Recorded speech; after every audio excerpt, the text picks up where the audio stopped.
Howard Gardner wrote a fabulous book, it's available in the bookstore, called 5 Minds of the Future. And well, what we did was we took this book, and instead of concentrating on individual minds, we decided to incorporate it into the design of the consciousness of cities. So today for you, 5 cities of the future. We begin with cities of cynicism. 2,500 years ago, the Greeks had this word. But 106 years ago, a bureaucrat in England wrote a book called Garden Cities of Tomorrow. And what he did was he set the pattern of development that affects Western cities for over 100 years. And it's all out of date. Look at what we're dealing with now. The Eurostar coming in from Europe through 1,000 acres in Kent, east of London, 7 new villages, each within 250 yards walking distance of grocery stores, news agents, and the like.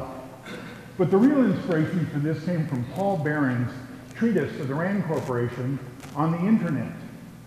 Centralized, decentralized net, when you extract it into the 3rd dimension, you get a skyline. But today we know we underpin it with social networking like Twitter and Facebook, and we have an intricacy of cities that is unparalleled. Cities today that have been and always will be marketplaces of ideas. So in the center of Ebb Street, or Eastern Quarry, we have moved the schools and the healthcare facilities on the main street and restored the dynamic of a village being the centerpiece of the community as opposed to having to drive. For 106 years ago, the average lifespan was 40 years. Today, it's over 80 years. Our children will grow up, and the only thing that's going to sustain them is lifelong learning. Here's the example. We were asked by the New West End to come in and look at the center of London. Back in 1666, the Fire of London gutted 1,000 acres in the heart of London. And out of that came one rule. Thou shalt move, oops, oh my goodness, all right. Well, that helps. My God, I can hear me, okay. But the New West End was to look at 7.5 million square feet of space. They said, look at Regent, Oxford, and Bond Streets. We said, what the world are you talking about? That's boring as sin. What you've got here is not one destination, but 8. What we said to them was that if you look at the map of Europe and the guidebooks to that, these are the 10 guidebooks, by the way, to London, the big white hole in the middle there is the New West End, because it's so horrible a place to go to. We said what you have, in fact, are 8 neighborhoods here, 8 villages that have been collected together. And when you look at the map, it all looks pretty bland until you realize that the east end of Oxford Street doesn't have a clue what the west end of Oxford Street is doing. Regent Street, Marylebone, Charlotte Street, Soho Square, Carnaby Street, and Bond Street each are separate villages, each with their own lifestyle groups, each with their own tribes, each with their own identities. Our goal is to use this to transfer the way we think about the cities we design. So in Belfast, on the site of the docks on Queen's Island, where the Titanic was built, we were asked to come in and design new buildings. This is a tower that was inspired by the cribbage scaffolding around the shipbuilding a century ago. But the real joy was to look at 240 acres and transform it from an industrial wasteland where only 700 people work today, from a Stalinist residential plan that we inherited, and we broke it up into 7 villages, each within 2 blocks of walking distance of green space and the water. And the way the planning evolves, 26,000 new residents will be here over the next 25 years, basically inviting back all the people that left. And the centerpiece of it, the Titanic Signature Museum. Each of the 4 pins here represent the 4 ages of shipbuilding, from timber to iron to steel and now aluminum. The slipways where the ships were built are actually planted with boxwood hedge that represents the floor plans of the first-class decks. And inside the building, a spectacular collection of interior spaces that was mapped out by the incredible architecture of the scaffolding that built the Titanic and Olympic next to each other. Even the paneling on the side of the walls has the rivets of the Titanic's plates. The ceiling has the position of the stars when the ship sank in April of 1912. And on the floor plan, the compass rose and the debris field set into stone of the ship's remnants at the bottom of the North Atlantic. This is architecture telling a story. The depth of the atrium is proportionate to the ship of the Titanic, showing the depth of that ship actually sank. And the rooms upstairs, the lounge rooms, the bars, all mirror that ilk of a fabulous era of transatlantic crossings, including a banquet room on top of the entire building. The point about this has transcended all the violence in Belfast. It's become something that both parts of Ireland now possess, as a symbol of when Belfast was a center of invention and technology and innovation that changed the world and made the world closer together. And where once they built ships, today we build cities. So going on, the next piece of the puzzle was to come up with something that dealt with the bright and dark side of life, cities of mischief. The president of Kazakhstan asked us to come build a new luxury lake resort with casinos on the edge of their country. They want to keep the Russians out and the Chinese out and the communist independent states out, so he's moved all the casinos to the edge of his country, figuring he can suck the money out of them before they get into the interior and start mucking with the works. 1,000 hectares, 2,500 acres, at what are referred to as the Alps of Central Asia. And what we've done is we've transformed that into a new casino resort that basically restores the idea of a spa and graceful living in the heart of society. It's an amazing idea. He's a very bright man. He believes in the Korean economic model, where Korea was bombed flat 50 years ago and is now one of the 11th strongest economies in the world.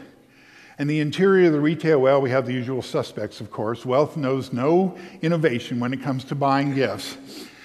But what it does do is it restores an economy to a region of Kazakhstan that has no natural resources that can be mined because the landscape is protected as a national park. It's an amazing shift of thinking of how to use leisure, right? Still life versus wildlife. They had a great ad in Vegas, right? The 7 deadly sins, we demand a recount. And that's what we're talking about here. We don't want to build moralistic cities. We want to build cities that are diversified and map to themselves to the full expanse of human experience, not just the goody two-shoes, Miss Nice idea of life. And so what we're started in Bora Bay actually brought us to Camp Kazakh. Because he said to me, he says, "You don't look happy, Erik." And I said, "Well, where do you go and negotiate your oil deals?" He says, "Well, here at the presidential palace." I said, "Well, that's not very good." I said, "How about if I build your version of Camp David up at Bora Bay?" And he goes, "Okay." So that's the market research that went on. But here's the thing. Connoisseurs, rebels, nomads, and pilgrims, what we know today, it's for the first time in history, every research paper says people are seeking enlightenment, not just play. So we were invited to come in to Las Vegas and convert 7 casinos into one district. The Strip is one of the most insidious experiences of leisure anywhere in the world.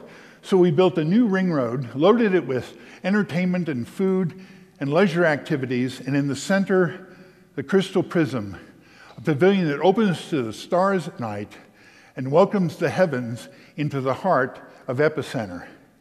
It's a bold move. It places the individual experience above the automobile for the first time in Las Vegas.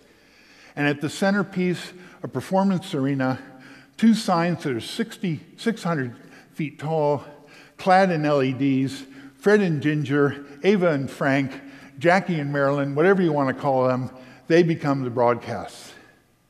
Now, all this stuff then ended up in a study of the great capital cities of the world. And it doesn't matter whether you're talking, St. Petersburg with Peter the Great, Washington, D.C. with L'Enfant, of course, Paris, Baron von Haussmann working for Napoleon III, or Lutyens in New Delhi, and Walter Burley Griffin in Canberra. The idea, we said to the Emir of Kuwait, is you must build a capital city of the Middle East, not just another place to house immigrants. So stretching from Morocco to China, the middle of Central Asia to the middle of Africa, the silk routes of the past are redefined in the city of silk, Madinat al-Harir, a new city at the northern end of the Arabian Gulf, across from Kuwait City and across from Kuwait Bay on the delta of the Tigris and Euphrates River Valley as a gateway into the Middle East and Central Asia. We build a tower, of course, 1,001 meters in height for 1,001 Arabian Nights. A tower that has meaning, not just measurement. Inspired by the desert rose, which thrives in that climate, it represents a transformation of the way we think about tall buildings. 7 30-story towers, or 7 villages stacked on top of each other, with 7 gardens and squares and shops and entertainment and maintenance and emergency services, all piled on top, and 3 places of worship up top each blade, a synagogue, a cathedral, and a mosque, unifying for the first time the monotheistic faiths, the Abrahamic faiths, into one place. I told the Emir before we went into Parliament, I said, you have a chance here to be a hero. And he goes, my God, Eric, a synagogue? And I said, yeah, exactly. Imagine what you're going to say. So he says, well, tell me. So I said, it's like this. No longer can we depend upon North America and Europe to solve the conflict of the faiths. We alone, at the birthplace of the Abrahamic faith, we can do this. He says, okay, what happens if it doesn't work? Well, I said, blame the architect. So we build there a city of culture, an eco-city, which sits on the flight path of all the migratory bird movements, and it's all built around the molecule of the neighborhood, which is how far people walk to go to school and to pray and to shop, 250 to 300 meters. We've cut Ebenezer's Howard dimension in half. And those collect together neighborhoods to villages, villages to communities, stitched together by ribbon lakes and gardens, employment centers, 25 to 30,000 people in 25 of these, a city for 1 million people on the delta of the Tigris and Euphrates River Valley. And what we've used for the city centers is not European or American street plans, but Arabian ornament to inspire the layout. The culture city, the business city, the eco city, and the leisure city, each inspired by a different type of ornament. The ornament patterns form the parkways, the parks, the gardens, the marinas, and the buildable blocks. And when you look at this, you see an Arabian city, not a Western capitalist city transplanted. And the phasing of it, we build a bridge across the bay. The city of commerce, the city of leisure gets built first. Eco-city and the city of culture and diplomacy follow. And as it fills in over the next 25 years, 1 million people, 17 miles from Iraq, will help build the railroads, the motorways, the pipelines, all the way up through the Middle East, up to Kazakhstan itself. This is city building on a grand scale that champions the ethos of their own civilization rather than importing European and American civilization as a tribute to being modern. They have forsaken their past, and we want to restore the genius of Arabian culture and make that the model of the architecture. Architecture is the new diplomacy because it's the way we leave remnants of our belief in our own civilization and our own culture. And I tell these guys, just because they buy a pinstripe suit doesn't mean they're going to get into the country club. So Sheikh Mohammed says, what about Dubai, Eric? I said, don't worry, we got a great scheme for you. So what we did was we took the astrolabes out of the 10th century of Arabian astronomy and drop it into the desert, carve a canal into the desert. As opposed to putting sand into the Gulf, we're bringing the Gulf water into Dubai, in this heart city, for 500,000 people. Again, using the Arabic ornament to inspire the design of cities. And look at this. This pattern, the breadth of the compassion, most extraordinary pattern. They form the canals, the bridges, the streets, the pathways, the gardens, and the city unmistakably an Arabian-inspired city. It expands the commerce of Dubai for the first time into a place that celebrates the genius of their own culture, which they have forgotten. But I'm there to remind them of it. I read children's stories from their libraries to their ministers. I read from their poets and philosophers, and I say, why aren't you broadcasting to the world what you were leading the world with while everyone else in the Middle Ages was in a terrible time? And at the House of Humanity, 3 overlapping equilateral triangles for the monotheistic, polytheistic, and pantheistic faiths, and in the center, a parliament of religions to celebrate the 128 different religious denominations that are in Dubai today.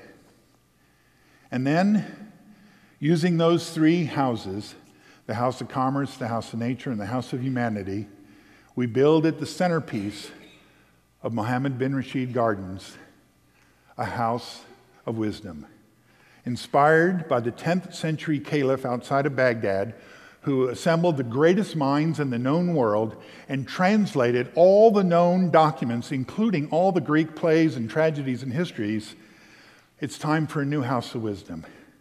A Congress hall at the center that seats 6,000 people, a series of translation and scholarly institutions around it, and at the gateway to it, Sheikh Mohammed's own Bab al-Nur, or the House of Light, where the visual and performing arts are giving places for advanced study and performance and creativity, and create at the gateway to Mohammed bin Rashid Gardens in Union Canal a spectacular new entry piece.